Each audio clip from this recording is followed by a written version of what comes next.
Bonjour Westrack, aujourd'hui je reçois les acteurs du projet de moyen-métrage Nous aussi. Bonjour Gabriel Acrément. Bonjour. Pauline Hubert. Bonjour. Bonjour.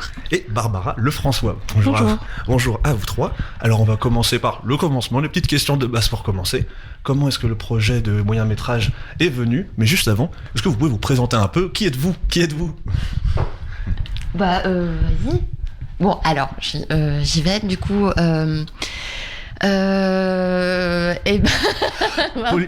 Déjà Pauline Hubert, voilà comme Pauline ça. Hubert, tout à fait, le commencement. Moi, je travaille pour la compagnie Barbès 35 depuis 2019. Je suis l'assistante à la mise en scène de Sandre Chassagne, la metteuse en scène et la directrice artistique de la compagnie, et aussi son assistante à la dramaturgie. On a déjà travaillé sur 2 projets ensemble, nos films et nos vies. Sandre est artiste associée du coup au Volcan. En fait, elle était artiste associée de 2019 à 2021 sur 2 saisons. Et pour cause de Covid, évidemment, certains projets ont été amenés à être créés un peu plus tard. Et du coup, l'avant-dernier projet sur lequel j'ai travaillé, c'était Nos vies inachevées, qui a été créé le 28 février au Volcan. Et suite à Nos vies, il y a eu ce projet proposé par le Volcan, Nous aussi. Enfin, on ne lui avait pas encore trouvé de titre, mais l'idée c'était de faire une création avec des résidents d'EHPAD. Et je sais plus ce que je voulais dire. Ça fait présentation, non? Non, c'est bien. Bon, au suivant, qui prend la relève? Allez, du coup, moi c'est Gabriel. Et je suis comédien de formation, on va dire, mais j'avais encore jamais travaillé avec la compagnie Barbès 35. Et en fait, voilà, j'ai fait plusieurs écoles de théâtre et en fait, avec Pauline, on avait tous les deux nos 2 grands-mères en EHPAD. Et moi, ça trottait depuis longtemps dans ma tête l'envie d'aller passer un peu de temps avec ma grand-mère pour soit la filmer, soit l'interroger. Et au final, j'ai jamais réussi à trouver le temps de le faire. Et du coup, quand l'occasion s'est présentée avec ce projet, je me suis dit que ce serait une belle façon déjà de lui rendre hommage et puis de faire ce que j'avais pas encore fait, mais avec d'autres personnes qu'on ne connaissait pas. Et moi, du coup, c'est Barbara Lefrançois. Donc, je suis attachée aux relations avec les publics au Volcan, scène nationale du Havre. Et donc, on s'est rencontrés avec les Escales il y a quelques années pour mettre en place des choses à destination des habitants des différentes résidences des EHPAD publics sur le territoire, pour leur permettre de venir au théâtre ou que le théâtre vienne à eux aussi. Et c'est ce qui s'est passé en 2021 puisque en fait on a fait jouer un spectacle de la compagnie Barbès 35 à la résidence Les Colibris, donc un spectacle qui s'appelle La vache et son prisonnier. Ça a été la première rencontre en fait de la compagnie Barbès 35 avec les Colibris.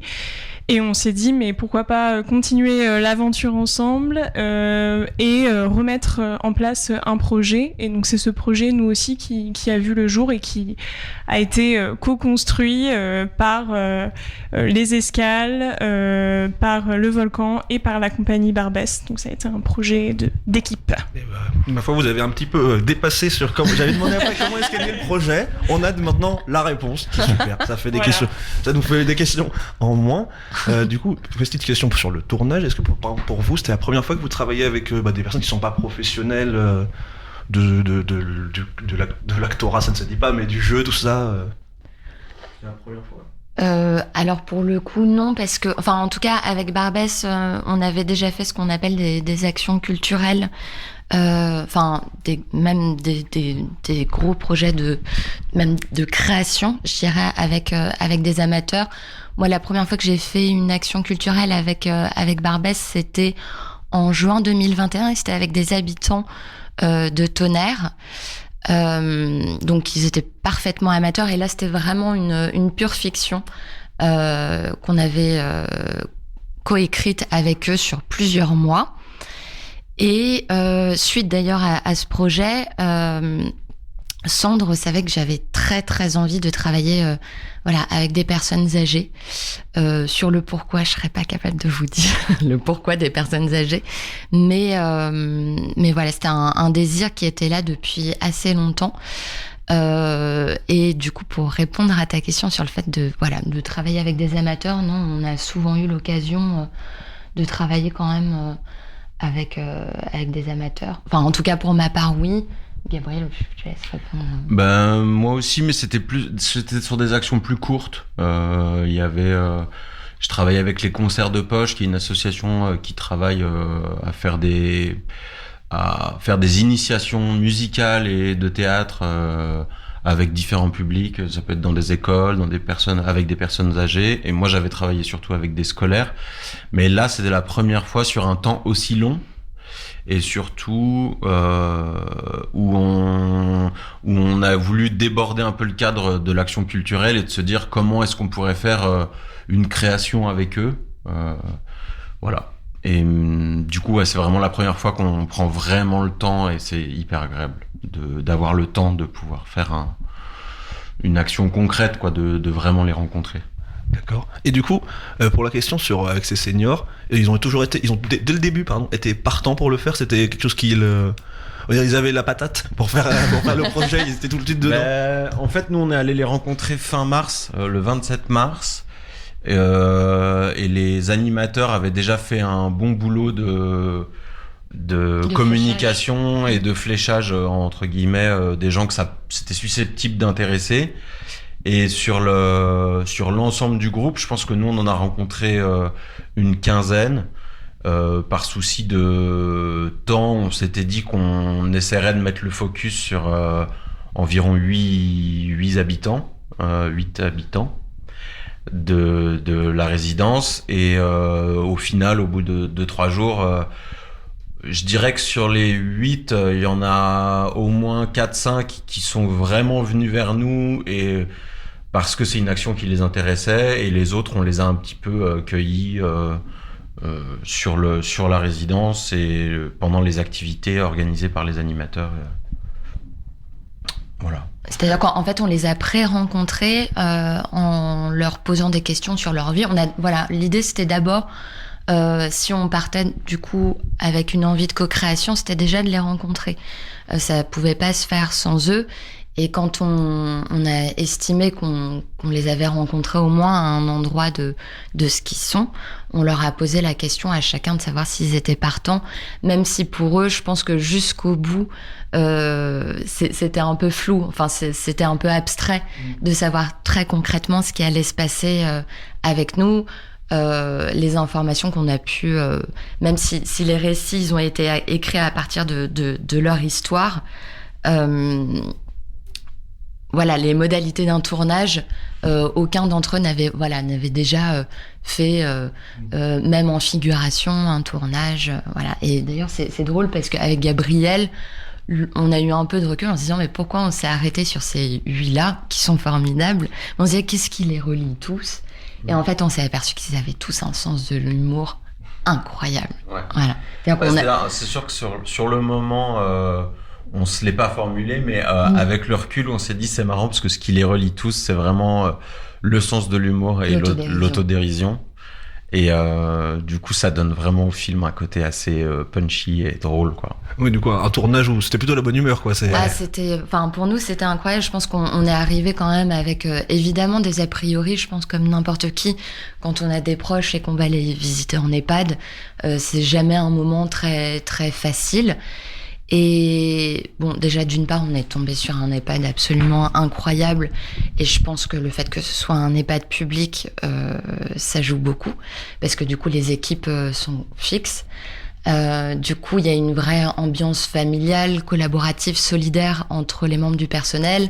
Il y a de l'attachement vis-à-vis des résidents parce que voilà, c'est tout le temps les mêmes soignants, les mêmes encadrants, les mêmes animateurs. Et du coup, ça permet forcément plus de fantaisie, de connivence. Et du coup, on a beaucoup rigolé. C'est-à-dire que vraiment, on partait pas avec cette idée que qu'on allait se poiler autant, voilà, avec que ce soit avec les soignants, avec les encadrants ou avec les résidents. Et du coup, on va maintenant parler vraiment, parce que là, on a parlé des acteurs, parce que c'est un peu la particularité de nous aussi. Ces acteurs, ces seniors de l'EHPAD, mais nous aussi, qu'est-ce que c'est comme moyen métrage ? De quoi ça parle ? Qu'est-ce que c'est nous aussi ? Grande question philosophique. Du coup, je pense qu'on est un peu obligé de revenir sur l'origine du projet. On s'était imaginé avec les trois, avec les escales, avec le volcan et avec la compagnie. On avait fait pas mal de réunions pour voir quelle allait être un peu notre porte d'entrée pour faire ce projet. Et très vite est venue un peu l'idée d'essayer de faire des petits portraits fantasmés des résidents. Donc ça, c'était une des idées qu'on avait, et l'envie aussi de travailler conjointement avec les résidents, enfin les habitants, les soignants et les familles, d'essayer d'inclure un maximum ces trois pôles. Et du coup, on a eu envie au départ de faire peut-être des petits portraits fantasmés des habitants. Mais on s'était dit peut-être plus audio, peut-être plus vidéo. On se laissait un peu. On a essayé au maximum de laisser des portes ouvertes jusqu'au bout pour pouvoir faire avec ce qu'on allait découvrir. Et c'est parti de là. Et au final, du coup, on est arrivé le premier jour. On avait le coffre rempli de matériel de tournage, d'enregistrement pour pouvoir réagir au cas où. Et en fait, la première après-midi, on s'est dit non, mais ce qui se passe, c'est trop beau, il faut qu'on le filme tout le temps. Et du coup, la première après-midi, on a sorti la caméra et on a commencé à filmer plutôt des moments de vie collectif et des entretiens, entre guillemets, des entretiens individuels où on allait rencontrer les habitants avec la caméra dans leur chambre, dans leur espace de vie. Et c'est né comme ça le projet. Et après, on s'est dit qu'on avait envie quand même de garder ce côté fantasmé qu'on avait pensé à la base. Et du coup, petit à petit, avec leurs histoires, on a essayé de créer un petit moment fantasmé, comme un petit film dans le film, où chacun a un petit rôle qui entre en résonance avec les histoires qu'ils nous ont partagées. Et, du coup, le film a plus une forme de documentaire dans lequel on vient injecter un moment de fiction et de rêverie. Voilà. Je sais pas si j'ai tout dit. Là, c'est bien. C'est-à-dire que j'ai bien travaillé, car j'ai vu sur le site, fictionner est une nécessité, une consolation. Est-ce qu'on est un peu dans cet esprit ou pas, ou peut-être plus joyeux qu'une consolation en l'occurrence de ce qu'on disait? La consolation, ça peut être joyeux aussi. Mais enfin, à mon sens en tout cas. Oh pardon, je sais plus ce que je voulais dire. J'ai bugué sur le mot consolation, justement. Mais oui, en tout cas, je pense que c'est vraiment... nous, on avait une phrase qu'on va certainement pas réussir à restituer en entier sur le fait de fictionner... de romantiser la vie. L'ordinaire. Et je pense qu'en fait, tout le travail d'écriture qu'on aurait aimé... à la base faire avec eux, et il y a aucun regret quand je dis ça, mais on s'est rendu compte que c'était un peu compliqué de les amener directement dans l'imaginaire. Nous, on avait formulé plein de questions pour justement les emmener vers la fiction, et on s'est rendu compte que dans le dialogue, c'était pas forcément l'endroit où ils étaient le plus à l'aise, l'imaginaire, etc. Et qu'en fait, on a retrouvé cet imaginaire dans des souvenirs qu'ils nous ont racontés, où on sentait que ça les mettait en éveil, etc. Donc on allait creuser un peu et chercher ce qui les mettait en animation, enfin ce qui les animait ou ce qui les illuminait le plus. Et avec ça, nous, au montage, on avait 30 heures de vidéo et on a fait un film d'1h05, voilà, où nous, pour le coup, on a écrit et on a romantisé un petit peu leurs histoires, on a créé des ponts entre leurs histoires. Et voilà, je sais pas si ça répond à la question. Une réponse est toujours une bonne réponse. Peut-être aussi redire par rapport à l'envie aussi des escales. Tu parlais du fait de faire le lien entre les soignants, les résidents, les équipes d'animation, les familles, et puis d'avoir des portraits fantasmés. En fait, il y avait quand même l'envie des escales de déplacer un peu le regard sur nos anciens. et de pas les voir que comme des objets de patrimonialisation ou que sous le prisme du soin, parce que souvent les discussions entre les familles, les personnels soignants, c'est souvent des discussions autour du soin en fait par rapport à ces habitants des EHPAD. Du coup, il y avait vraiment l'envie de déplacer le regard et de les voir, de faire un peu différemment, de poétiser un peu leur figure et de décaler un peu cette figure-là. Et sur ça, le moyen-métrage montre bien cette poésie et cette fantasmagorie. Parce que oui, du coup, les objectifs, d'une certaine façon, de ce projet, c'est de casser la routine pour tous les gens, comme vous venez de dire, qui sont dans ces milieux-là, que ce soit famille, seniors ou soignants, et donc c'est de les rapprocher et de casser la routine. On peut dire c'est les deux grands... Peut-être, ou alors j'en ai oublié un, ou on n'aurait pas dit pareil. Au final, j'ai l'impression que on n'a pas tant cassé leur routine, mais par contre, je pense qu'on a cassé tous les fonds d'a priori qui nous restaient sur sur le fait de...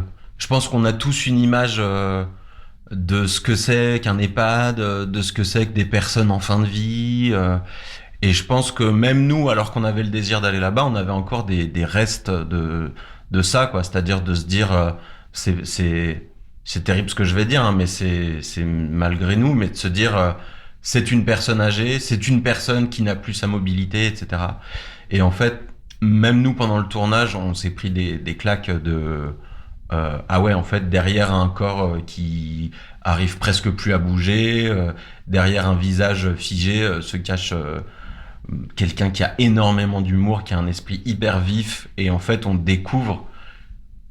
Moi franchement c'est fou, mais j'ai pas vu de limite d'âge, c'est-à-dire qu'on rigole des mêmes choses, on a vraiment énormément échangé, rigolé, et en fait au bout de... Mais c'est pour ça que c'est important d'y passer du temps, mais au bout d'une semaine je pense qu'on était juste dans un endroit qui est vraiment plein de vie, et avec qui on a eu des échanges formidables, quoi. Puis ils nous manquent, et puis on va aller les voir.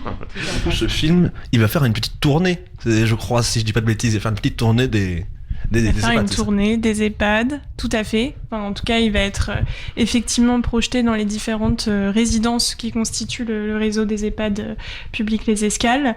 Il va être diffusé au Volcan, en petite salle, le 23 juin, à 16h. Vous y êtes tous conviés. On va le redire Ça 4 va fois. être beau, joyeux. On va pleurer, rigoler. Venez. Et ils seront là. Donc et ils seront là, nos 8 stars. Ça sera un grand moment de gloire, je pense, pour les 8. Ouais, moi je pense que je vais passer plus de temps à les regarder pendant la projection. Je pense qu'il y a un autre spectacle qui va se jouer dans leurs yeux. Exactement. De se découvrir à l'écran. Oui, du coup, pardon, on n'a pas répondu à la question, nous aussi. Quand même, je crois que tu l'as posée, on n'a pas répondu à la question du titre.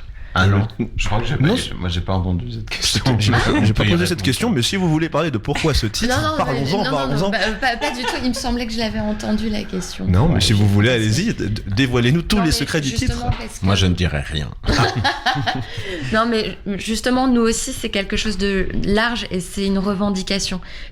Pour nous, c'était aussi de revendiquer... Enfin, tout le monde a le droit, à la nécessité d'ailleurs de demander de la poésie, de faire naître de la poésie, d'être vibrant. Voilà, c'était ça le... Et puis il y a un peu de... Nous aussi, on va vieillir.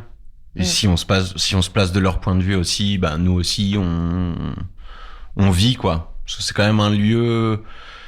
Les EHPAD, c'est quand même des lieux qui sont un peu en marge de la société, où on met les personnes âgées, puisque je pense que c'est aussi l'évolution de la société, mais en fait, qui s'occupait des personnes âgées, c'est les personnes qui travaillaient pas, donc beaucoup les femmes qui se sont occupées des personnes âgées, et maintenant tout le monde travaille, donc il faut...